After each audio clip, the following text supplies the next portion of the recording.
Michu. Et on remonte. Attention.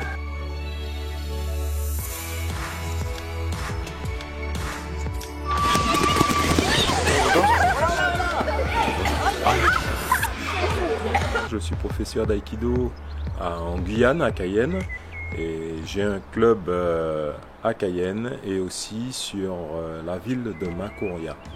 Donc j'ai travaillé sur un projet de la lutte contre la violence en Guyane, dans des établissements scolaires réputés difficiles. Mon travail a été sollicité par l'éducation nationale, les enseignants, les équipes éducatives.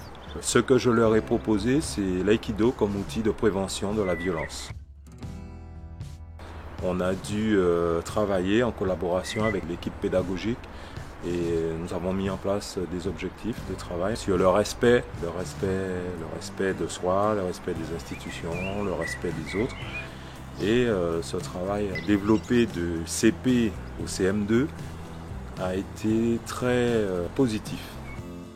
Nous avons aussi constaté que les gamins avaient aussi un comportement différent. Dans la cour de récréation, ils étaient bienveillants vis-à-vis des autres, de leurs homologues.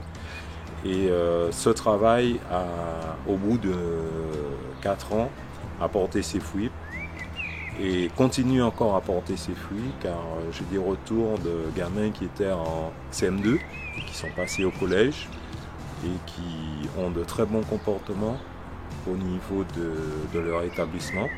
Donc ce sont des retours qui ont été faits par les chefs d'établissement entre eux.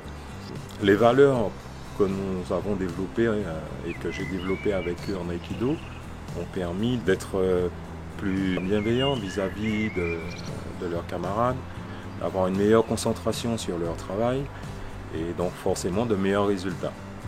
Chaque année, on a dû innover, amplifier un petit peu le travail et rajouter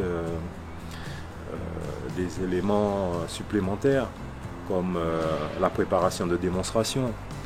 On a dû trouver des astuces, des subventions, donc faire appel à des partenaires, leur permettre d'être créatifs, faire des productions, que ce soit au niveau art visuel ou vidéo. On a fait aussi un CD et ça leur a permis de s'exprimer. Et grâce à ça, et c'est ce qui a permis de financer un petit peu 40 mètres carrés de tatami et qui ont été attribués à l'école. Ce qui me fait vraiment plaisir dans ce travail-là, c'est vraiment le regard des enfants et de voir comment ils peuvent être épanouis, échanger et le bien-être que ça peut apporter à tous. Vu les conditions dans lesquelles on vit, des fois ce n'est pas facile. Et ce petit moment de bonheur-là et de plaisir qu'ils ont d'être et de pratiquer et d'échanger m'apporte vraiment beaucoup de plaisir. Dozo Aikido.